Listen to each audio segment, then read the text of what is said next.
Caqui, super obrigada por estar aqui conosco nessa manhã de hoje. Caqui Noff, presidente da Gol, uma empresa brasileira que muito nos orgulha de estar perto, de ser nossa cliente e de nós sermos clientes. O Caqui participou, você participou, né, Caqui, de um webinar fechado, super bacana, e foi um sucesso. E agora a gente tem muita alegria de estar compartilhando isso com um grupo mais amplo. Eu queria começar, além de te agradecer, começar te perguntando, qual foi a grande surpresa com essa crise? Betânia, bom dia. Obrigado pela oportunidade de estar novamente batendo esse papo, sempre muito rico para nós, especialmente pela possibilidade de recebermos mais inputs e mais feedbacks sobre como nós estamos conduzindo a Gol nesse momento, do ponto de vista da gestão mesmo. Tá? Então, é novamente um prazer. Essa crise, para dizer o mínimo, ela é surreal. Né? Jamais a gente imaginou em qualquer cenário que isso pudesse acontecer. Eu duvido que exista um mapa de risco de qualquer companhia do planeta que tenha considerado essa hipótese. Daí veio a principal surpresa. Todo o investimento que a companhia fez, especialmente nos últimos 4 anos, de desenvolvimento, de robustecimento da nossa cultura, tem se mostrado como a principal força motriz de condução da organização em meio a essa crise. Em outras palavras, se a gente em algum momento pudesse ter vislumbrado que viveríamos um desafio como esse, olhando em retrospectiva, dificilmente a gente teria tomado outra medida de gestão que não fosse o investimento feito nos últimos 4 anos em desenvolvimento da cultura. Que bacana! Fico especialmente feliz com essa resposta.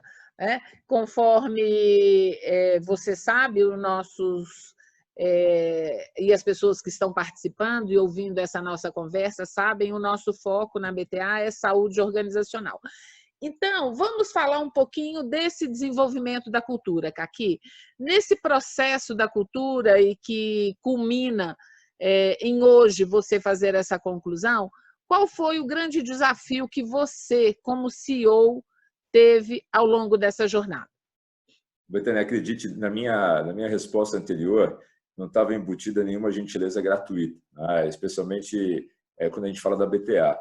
Essa construção que foi feita sob a coordenação, a orientação, a estruturação da BTA fez com que a gente pudesse preparar o time para esse momento, para esse cenário que nós estamos vivendo agora e, eu quero acreditar, para qualquer outro. Né? Dificilmente vamos viver uma crise tão aguda como nós estamos trabalhando agora. Né? No campo dos acertos, como eu mencionei, além do próprio desenvolvimento da cultura, a transferência do protagonismo para o time de gestão é o que nos dá essa capacidade para enfrentar um desafio que literalmente subverteu a lógica de todo o nosso setor, de toda a nossa empresa, em cada uma das áreas. Seria, eu diria, uma ambição infrutífera imaginar que um grupo pequeno de líderes, né, poderia, de fato, endereçar da maneira correta todas as demandas, as necessidades que estão acontecendo agora. Nós estamos interagindo com todos os stakeholders da companhia, qualquer número que você imaginar é gigantesco. Nós estamos falando de uma base de mais de 35 milhões de clientes que são transportados todos os anos, severamente afetados, né, pelas mudanças de malha, uma outra base de 5 mil fornecedores, mais milhares de investidores da companhia, de uma forma muito orgânica e eu diria até natural, né, dada a nossa nova cultura. A gente tem conduzido a companhia ao longo do que a gente chamou internamente, né, de travessia de um deserto, cuja temperatura e intensidade da temperatura e extensão nós não conseguimos prever, né, nesse momento. Estamos talvez na fase inicial ou chegando na metade dele, tomara, né, oxalá. E a empresa está extraindo, né, desse momento da crise níveis ainda mais elevados de eficiência. Isso eu diria que nem chega a ser uma surpresa. Né? Toda crise é, de fato, uma oportunidade para ganhos importantes de eficiência. Quando ela vem né, numa companhia que está estruturada em cima de valores, né, culturais muito sólidos e que já num estágio de desenvolvimento, de maturidade bastante elevado, a gente tem a segurança, esse é o ponto mais importante, a segurança de fazer essa travessia, onde seguramente, né, o mundo sairá, de onde o mundo sairá machucado, né, as empresas, as economias de uma maneira geral, mas é uma prova de fogo sobre o modelo de negócio, né, e a própria cultura da organização. Assim, nesse momento falo contigo com uma certa tranquilidade que só a confiança num modelo de negócio pode trazer numa situação tão desafiadora como essa. Que bacana, Caqui.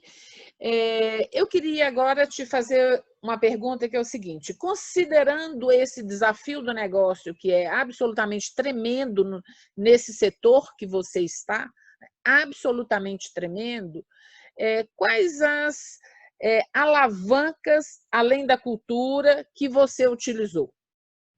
A comunicação, fundamentalmente. A Gol teve, desde o início, né, um bom aproveitamento de uma vantagem que eu acredito o próprio o Brasil teve. Nós fomos um dos últimos países, né, onde a pandemia chegou, né, e nós tivemos a oportunidade, aproveitamos bem a oportunidade de termos assistido e estudado o que aconteceu no setor aéreo em todos os países onde o ciclo de contágio está mais avançado do que o nosso. E essa é uma história já, pode não parecer, de quase 4 meses, né? Desde quando a gente teve ali o epicentro na China. Assim, a gente trabalhou com uma comunicação brutalmente transparente e honesta, né, com os nossos times, evidentemente começando lá atrás, né, pela alta liderança da organização, e isso descendo até o patamar atual, onde nesse momento nós temos um ritmo, né, de uma comunicação da alta liderança para todo o grupo de colaboradores a cada 3 dias, quer seja na forma de um comunicado direto através de vídeo, e-mails, ou através da utilização de uma plataforma que tem sido muito útil para nós, que é o Workplace. Imagine que nós temos 16 mil pessoas conectadas numa plataforma estruturada como uma rede social, onde a gente consegue uma conversa bilateral e multidimensional com esse grupo todo. Então, essa alavanca da comunicação tem sido a alavanca principal, combinada, né? Eu não sei se seria uma outra alavanca ou uma característica da comunicação, com uma forma absolutamente transparente, clara, né, de endereçar para todas as pessoas e de receber também as demandas, as dúvidas, né? Essa honestidade que a gente tem chamado de honestidade brutal, eu acredito que é um segundo aspecto muito importante. O terceiro, e que eu concluiria essa lista dos principais, é realmente consignar o protagonismo para a equipe de líderes da organização. Aqui a gente deixou claro, né, que não existe a possibilidade de não sermos absolutamente responsáveis e protagonistas por tudo, né, nesse ciclo, nessa cadeia toda. Isso também traz, né, me antecipando aqui, um dos principais erros, se não o maior erro que eu particularmente cometi quando na gestão dessa crise. Logo de início, imaginava que um papel que seria meu, que seria inalienável, era o de centralizar a comunicação para toda a equipe. Numa demonstração clara do tipo, olha, o capitão que está aqui vindo a vocês sempre, centralizando a comunicação. Evidentemente que, ao tomar essa decisão, existe um prejuízo de produtividade e, especialmente, um distanciamento que é indesejado, né, nesse momento. Que distanciamento? Evidentemente que a proximidade do meu dia a dia com os liderados dos meus liderados é muito menor do que a deles próprios. E essa é uma hora onde as pessoas estão fragilizadas, onde as pessoas estão mais sensíveis, onde estão inseguras, e essa proximidade é uma componente super importante na condução dos times, né? Rapidamente, a gente passou a compartilhar essa responsabilidade e esse protagonismo. dor na alma e dor no caixa. As companhias estão muito preparadas para fazer a gestão do caixa, apesar da surpresa nesse momento do significado que isso tem na vida empresarial. E a gestão das emoções, da alma. Kaki, como que você está fazendo isso com o seu time de diretos? Tem alguma dica aqui para quem está nos ouvindo? Eu vou começar pela dica de uma vinda de uma conselheira da Gol, a Ana, que trabalha nos Estados Unidos na Bloomberg, né? E ela trouxe, 2 semanas atrás, uma provocação que foi, no primeiro momento, subestimada, implementada quase que numa forma de experimento, e ela se mostrou, nesses últimos dias, talvez com a ação mais efetiva, né, para blindar e fortalecer a alma, né, da organização e das equipes. Uma coisa muito simples, né, e que eu faço questão de passar para frente porque eu acho que vale muito a pena. Sugiro não cometer o mesmo erro que eu tive, né, de subestimar isso no começo. Nós estabelecemos, né, um período de 10 dias para que todos os líderes fizessem uma sessão de videoconferência com os seus liderados diretos, né, de forma a promover isso no efeito em cascata, com uma única regra: não poderia falar da Gol. Essa única hora era dedicada a compartilhar, né, de uma maneira bidirecional, qual era a experiência, a sensação de enfrentar esse momento. Como está sendo a vida em casa, o que é trabalhar, né, e conviver com a família, né, com uma carga, um volume muito maior do que as pessoas estavam acostumadas, quais eram as angústias, né, as principais dificuldades, o que as pessoas temiam. Foi surpreendente ver o nível de abertura, de exposição que as pessoas deram, e como resultante disso, nós temos um time ainda mais consolidado, amalgamado, essa relação. E esse aspecto é o mais forte de todos. A quantidade de manifestações espontâneas, de compromisso, né, declarado dessas 16 mil pessoas, como você sabe, para nós são 16 mil águias, né? A Gol tem, desde a sua fundação, no seu time, né, batizado como time de águias. A gente tem isso manifestado em todas as formas possíveis que se possa imaginar, desde as declarações, né, colocadas nas redes sociais próprias, da própria Gol ou ainda as públicas, até mesmo, né, em decisões super difíceis e que contribuem de uma maneira dramática para a situação, positivamente, né, para a situação da própria companhia. Imagine que nós temos 6 mil, nesse momento, 6 mil colaboradores que optaram por decisão própria, de forma voluntária, por uma licença não remunerada, entendendo qual era a necessidade, a situação, o impacto no caixa da companhia. Com um índice de aprovação de 98%, o mais alto que eu tenho conhecimento de toda a minha trajetória executiva, né, lidando com organizações e decisões sindicais. 98% de aprovação de um plano que reduz o salário das pessoas nas faixas de 50%, 60%, até 70%. Ou seja, não é uma relação capital-trabalho, é muito mais do que isso, é uma relação de compromisso, né? E isso só se obtém quando você está falando de uma constelação, né, de pessoas que estão interligadas, né, muito mais como eu falei, pela relação de remuneração, e sim pela alma, né, com a organização. Muito bacana, muito bacana.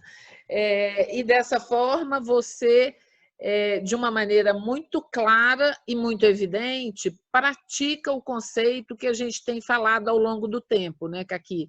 Que é o conceito do agridoce, né?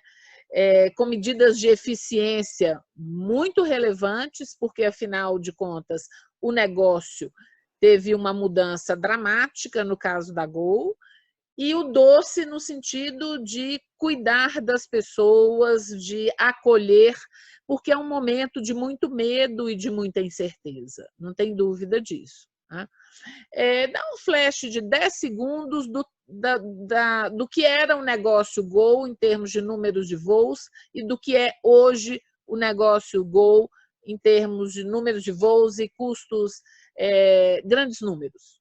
Pré-crise, a Gol era uma companhia com uma frota de 134 aeronaves, performando 800 voos por dia e transportando ao longo de um ano aproximadamente 35 milhões de pessoas. São 16 mil colaboradores, né, fazendo essa máquina funcionar diariamente. Nesse momento, nós temos a preservação total da nossa frota, do nosso número de colaboradores, porém, a nossa receita equivale a 8% do que nós tínhamos antes. A Gol gerava um faturamento de 1,1 a 1,4 bilhão de reais mês, e hoje nós estamos num patamar de 60, 70 milhões de reais. E os custos fixos, boa parte deles, continua. Sim, a maior parte, os 3 principais custos fixos da organização são folha de pagamento, o aluguel das aeronaves e os custos fixos estruturais de funcionamento, licenças de software, aluguel de áreas de aeroportos, as manutenções obrigatórias, né, pelo tempo. Enfim, todo esse conjunto totaliza aproximadamente 500 milhões de reais, com as medidas todas mitigatórias e também de postergação de pagamentos, negociação com fornecedores. Nós estamos fazendo uma gestão de caixa tão estressada, né, quanto uma companhia que está num processo de recuperação judicial, com a diferença de que a gente tem trabalhado sempre de maneira negociada com todos os stakeholders, né? Mas evidentemente uma gestão de quem precisa estancar a queima de caixa urgentemente. Fundamentalmente hoje os nossos recursos estão sendo utilizados para amortização de dívidas, serviço da dívida e os pagamentos, né, das renegociações que foram feitas. Em muitos casos você tem uma postergação, porém com pagamento de uma parcela agora nesse momento. Complementam esse grupo, evidentemente, a folha, né? Nós saímos hoje com todas essas ações mitigatórias, sem haver nenhum desligamento, de uma folha de custo de 180 milhões de reais mês para a folha atual de 80 a 90 milhões de reais. Super relevante, né? Super relevante. Caqui, considerando que assim estamos numa conversa aqui entre amigos, uma prosa, agora eu queria te perguntar como está sendo trabalhar em casa? Isso é bem curioso, né? Primeiro ponto. Eu acho que se você perguntar para minha mulher, a resposta ela vai ser um pouco diferente da minha, que para mim está sendo muito gratificante. Eu tenho 2 filhos pequenos, né? A Gabriela e o João, respectivamente, de 5 e 2 anos de idade. Tudo muito novo, né?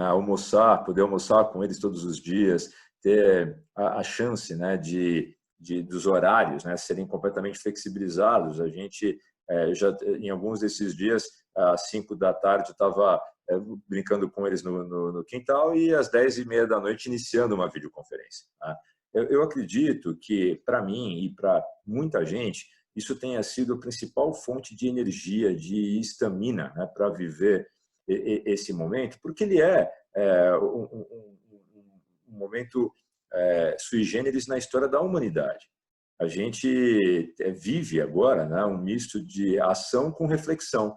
Ação para lutar, né, contra os impactos dessa crise, ação para ajudar as pessoas que estão sendo mais impactadas e de reflexão sobre absolutamente tudo que nós estamos fazendo, né, no mundo. Estar perto da família, fisicamente falando, tá convivendo muito mais intensamente, faz toda a diferença. Para mim, está sendo o aspecto disparado mais positivo desse momento que a gente está vivendo.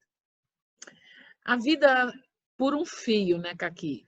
Hoje as pessoas enfrentam medos, o medo da própria doença, o medo da doença dos familiares, pais, irmãos, filhos, mulher, marido, enfim, das pessoas queridas, né?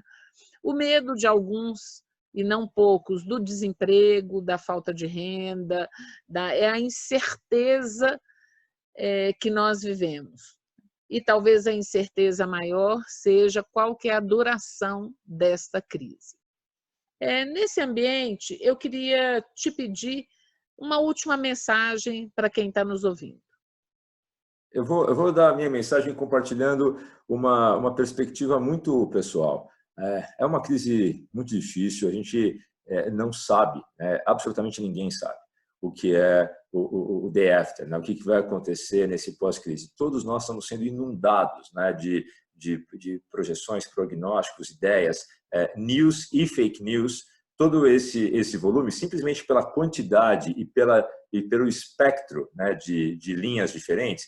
Quando essa crise passar, nós também seremos inundados por várias pessoas vendendo a ideia, né, de que elas estavam certas, né? O que não vai faltar em engenharia de obra feita após, mas o fato é que hoje absolutamente ninguém sabe. É como se você tivesse apontando para todos os lados, evidentemente alguém vai estar certo. Até o relógio parado está certo 2 vezes ao dia.